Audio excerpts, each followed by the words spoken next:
Hello, welcome to the Coffee and Craft podcast. This is the first of the now weekly episodes that I'll be doing for the rest of the year. So this is going to be a bit of a beastie one, I'm not going to lie. I was planning the video yesterday and it quickly turned into a bit of a chunky monkey of a video. So if you're here for short but sweet, too bad. Because like I said, this one's going to be a little bit of a lengthy one.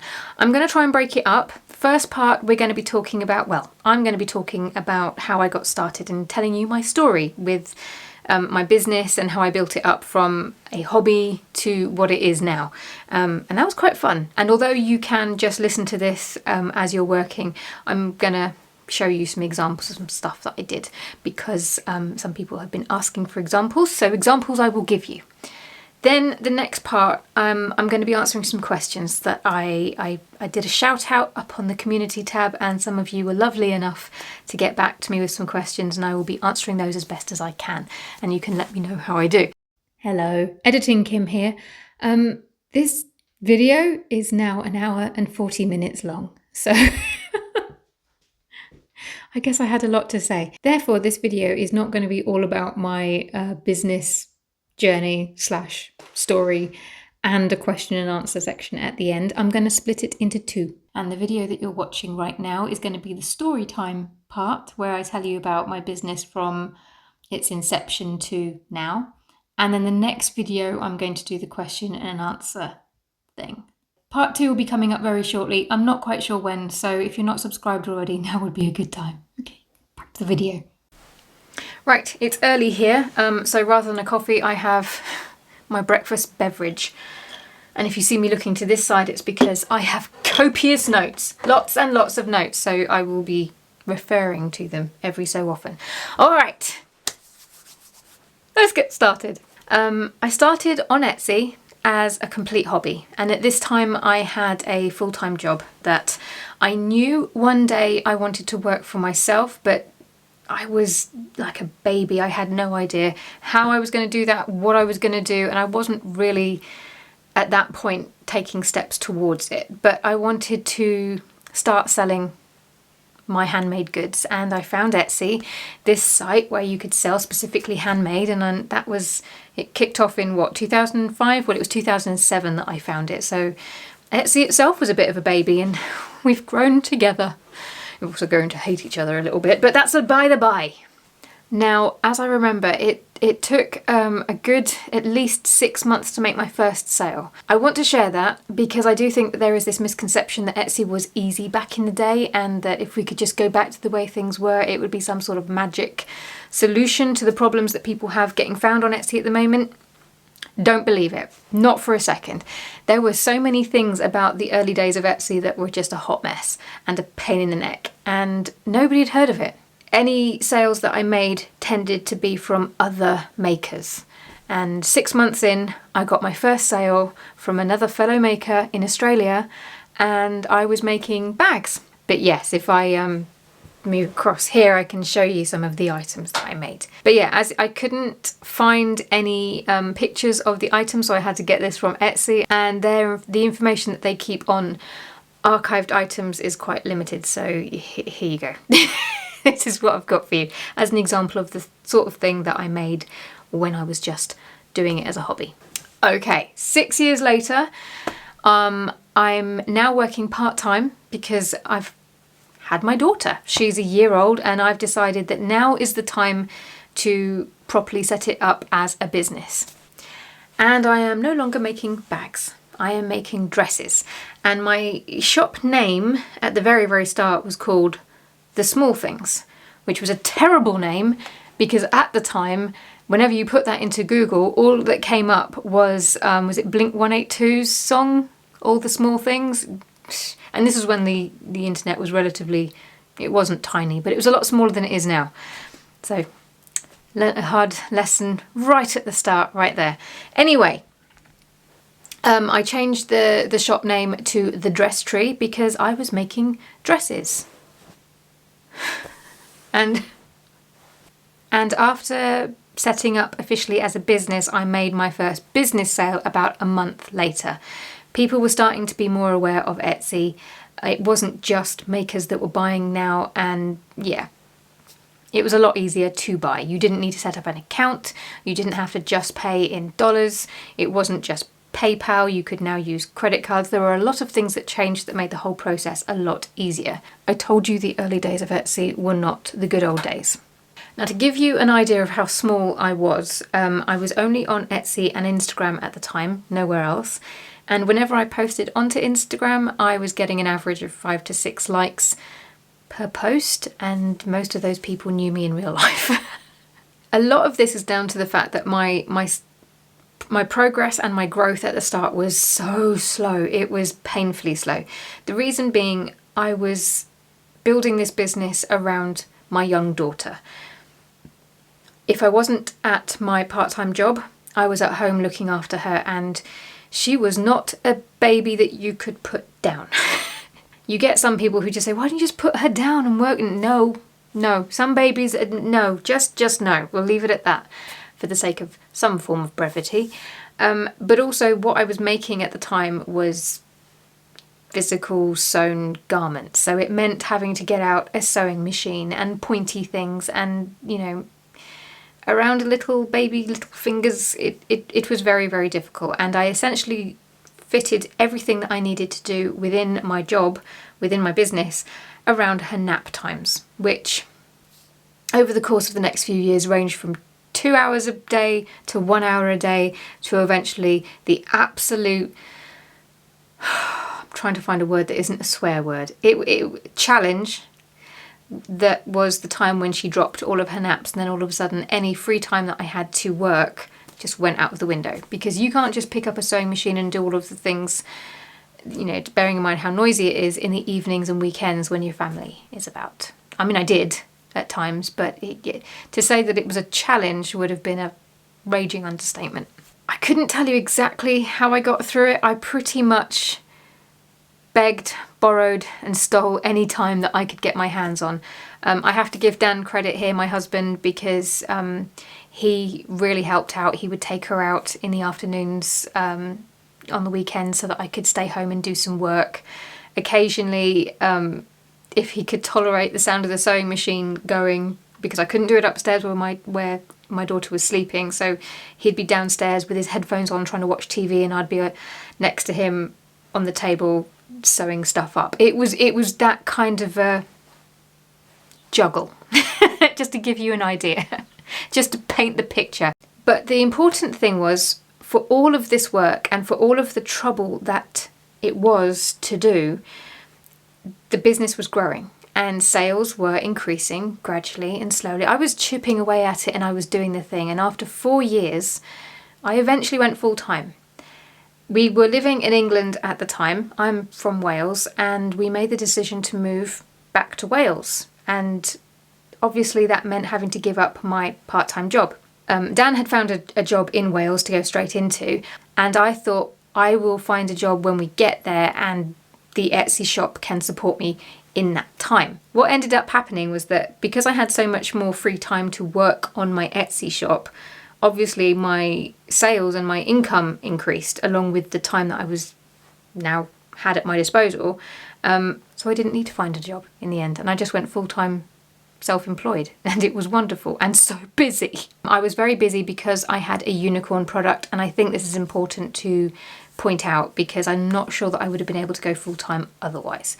So my unicorn product was essentially a product that was in high demand at the time and low competition, very low competition. Nobody else was making them on Etsy, at least my version of it. I'll show you what it is in a minute because I have one right next to me. And you couldn't get it in a high street store. That is important, and I talk about this a lot on my channel. If you're going to make something that you can get on the high street, you're literally putting a massive obstacle in your way, because the problem with online buying is that you have to, it's a bit of a leap of faith for people to buy something online. They never know if what they're going to get is exactly what they see, and then they've got to wait for it as well. So it's friction, whereas if you go to the high street store, you can see it, you know exactly what you're going to get, and you can get it immediately. So you don't want to compete with anything that you can get on the high street. I'll stop talking about that now. This unicorn product that I made, It basically was a festival robe that turned you into a walking, talking disco ball. If you're not watching, I'm holding up the most sparkly thing. So at the time, the festival fashion had a trend going where sequins were king. Everything sequin. Sequins? Oh no, I've anchored on that now. Sequins are heavy and the material can be expensive, and so therefore any robes that you make out of it, any tops or anything, are also expensive. And I found this material which was a cheaper version, and it had a lovely drape to it, and I could work with it. So I basically found a little gap in the market where I could make festival fashion that wasn't sequin but was as sparkly for my festival magpies, and I could sell them at a fraction of the price but still charge their worth, and worth my time, if you see what I mean by a unicorn product. Oh. Now I can't put this on because I'm wearing a big bulky jumper, but she says she can't put it on. I'm doing it. It's a bit like a cardigan but a disco ball. It's a beautiful thing. What's slightly embarrassing is that this one isn't edged. I used to edge all of my seams, and I hated it. So of course this was mine, and I just got lazy and decided that I didn't care for seams, so I didn't do it. But I kept this one. I haven't worn it in ages, but I kept it because it's a reminder. It's a reminder of what got me started, I guess. I'll show you some more pictures. This picture is a picture of me and my daughter at a festival. I made her her own little one, and I think we were dancing to a Pink tribute act. It was a lot of fun. And at this point I was still only on Etsy and Instagram.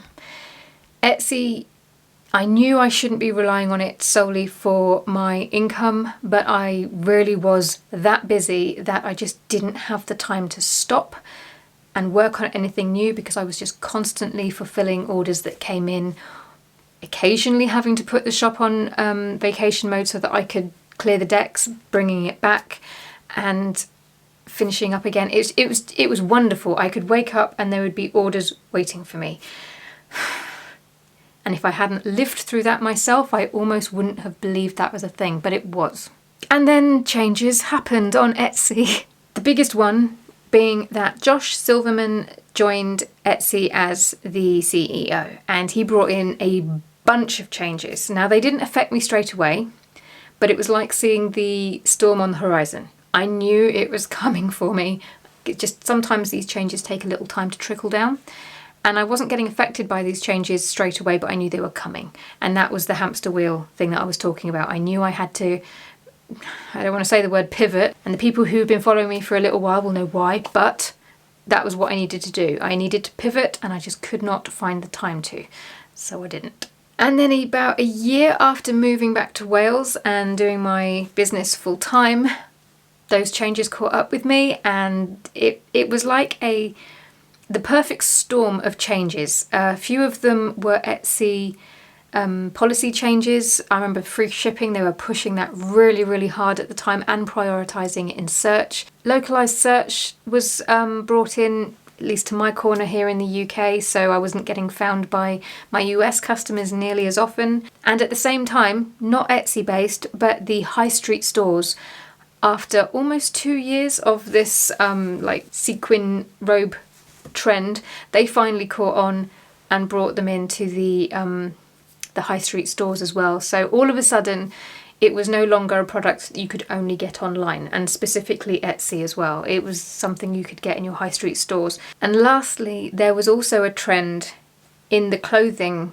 industry for something that was called, at least here in the UK, something called wardrobing, which was when, I don't know if anybody remembers this, but this was around the era of blogs, and there were a lot of fashion blogs and bloggers who would do an outfit of the day post, and it created a trend where people would buy clothing online or in shops, they would wear it for outfit posts or to go somewhere and take pictures, and then they would return it. And in a very short space of time, I saw a sharp increase in the amount of people returning items. And because my items were for festivals, it was quite amusing how many people were buying these before a festival, and then after the festival finished, asking for a refund. And what can you do? You can't go, I think you're lying, because they might not be. You don't know this.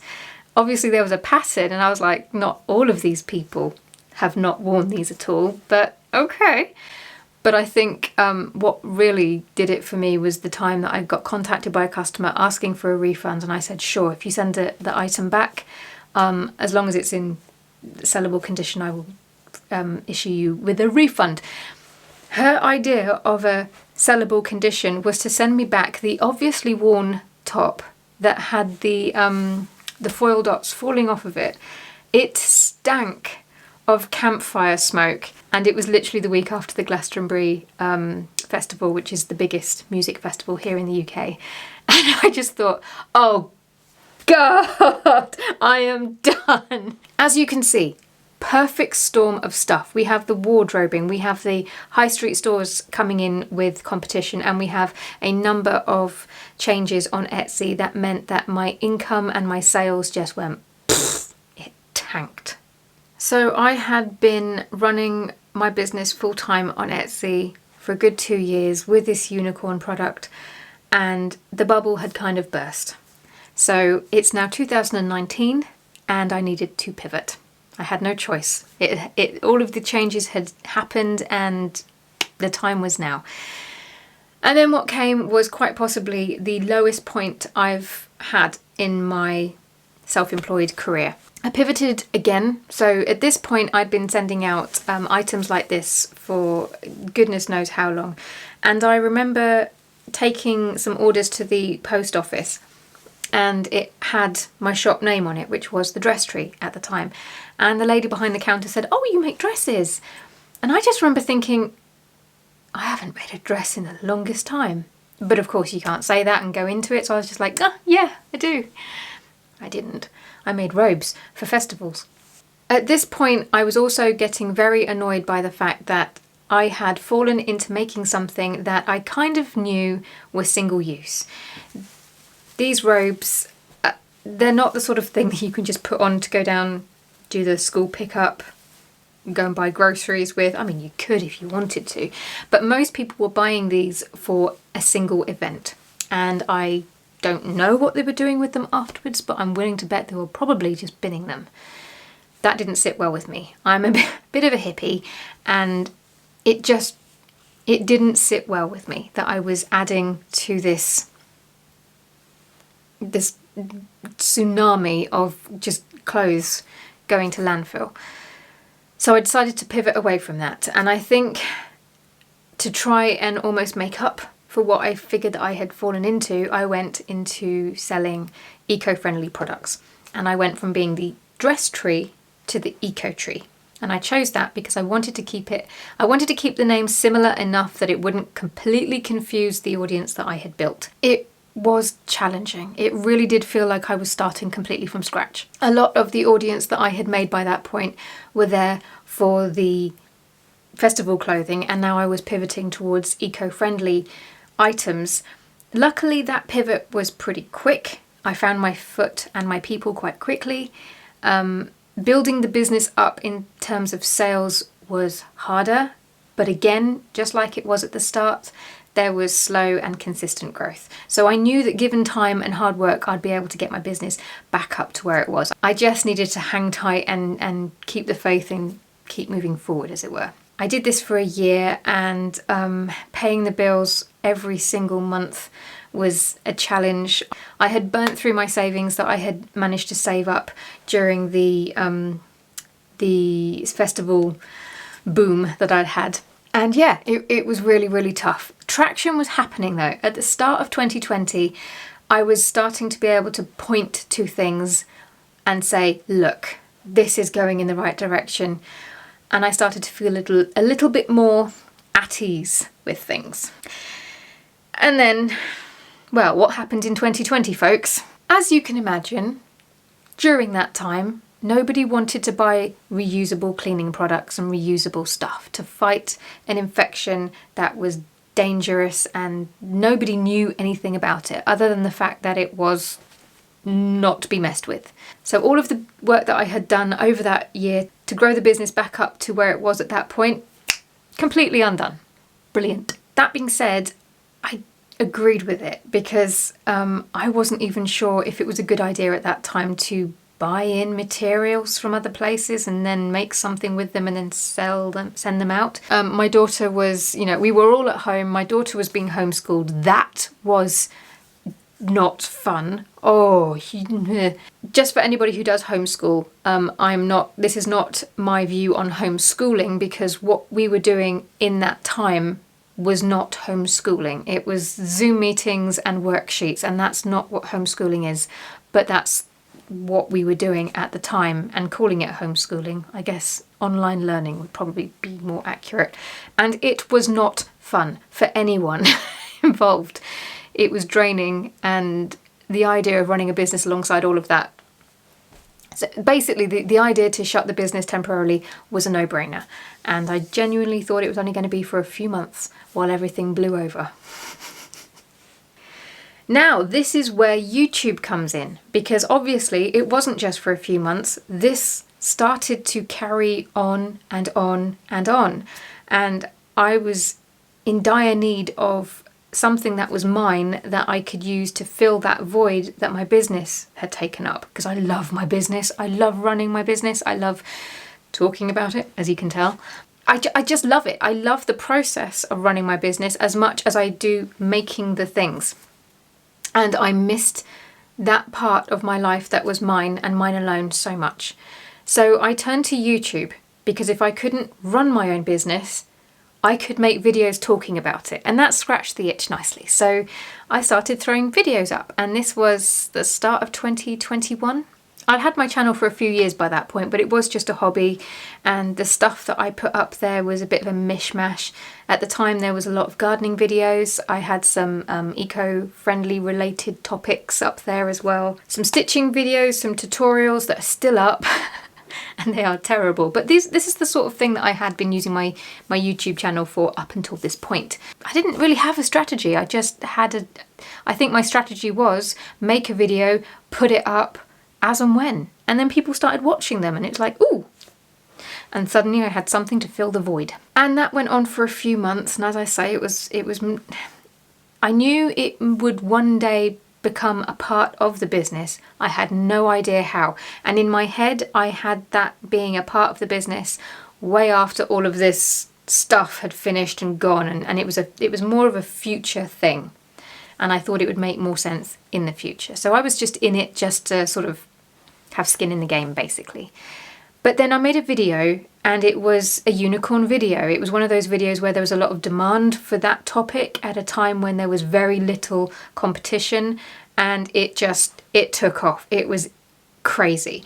And thanks to that video, I was able to get monetized very quickly, because again, at the time, everybody was home, and everyone, just like me, was bored out of their tree and watching a lot of YouTube. So without even meaning to, I had managed to create another form of income for myself that was much needed and very, very welcome. The other good thing about YouTube is that because it brought in some more income, it took the pressure off Etsy being the only source of income. And I was able to get a bit more creative again and sit back and think about what it was that I wanted to make going forward. I wasn't sure how the whole pandemic thing was going to affect business going forward, but I just felt in my gut that eco-friendly products just wasn't it. And I decided to return back to my roots. Do you remember when I said that I started up Etsy and as a hobby, and I was making like bags? I decided to return to those, make bags, but this time I didn't want to make tote bags and shopping bags and handbags and all of the things. I wanted it to be more reflective of the person that I was at the time. So I wanted to make project bags, bags that you could use for your crafts. So I made a collection of zipper pouches to reopen my Etsy shop with. And this was over a year after closing it, temporarily, because of the whole schmandemic. Yeah, bless my cotton socks for thinking that was only going to be a few months. As I say, the shop was closed for over a year. But like I said, I got this channel out of it, so I'm not complaining. In the summer, I returned to Etsy and I launched a small collection of these project bags, these zipper project bags, and sold them on my Etsy shop. And that became my business, my shop where I sell physical handmade products, and this here YouTube channel. I did drop the name The Eco Tree. I've not had the best luck with business names. You don't have to tell me, I know. But The Eco Tree, it was confusing people because, as I say, by this point I was no longer doing eco-friendly products, so it just didn't make sense and it was causing confusion. And my community by this point was growing to the point where they would join and they wouldn't understand the connection. So I decided that maybe it was time, hopefully for the last time, to drop the name The Eco Tree, and I pivoted once again, this time to a Beech Tree Handmade. Basically, Beech Tree Handmade is now my business name, and I've just made it broad enough so that it can evolve with me, so that I don't have to change once again in a few years' time when I change, because I will. That's, if this whole lengthy story has told you anything, it's that change happens, and frequently. And that is essentially the story of my business over the last 10 years, the ups and the downs, and as you can see, there have been many. As you can see, it's another day, and I'm filming on my phone because my battery ran out on my camera. This video, as I said at the start, with editing Kim, is going to be in 2 parts, and this is the end of the first part. I have told you my story, taken you through my journey, as lengthy as it was, and in a few days' time I'll be posting part 2, which will be answering the questions that you set to me over in the community tab. So like I say, if you're not subscribed, feel free to subscribe, or even just like this video, and hopefully the algorithm will do its thing and make sure that you don't miss part 2, which will be coming up shortly. From next week, from next Monday, when I do 1 podcast a week, they will be of a normal length. I just got excited. All right, I'm going to go now, and I'll see you again in a few days. Bye.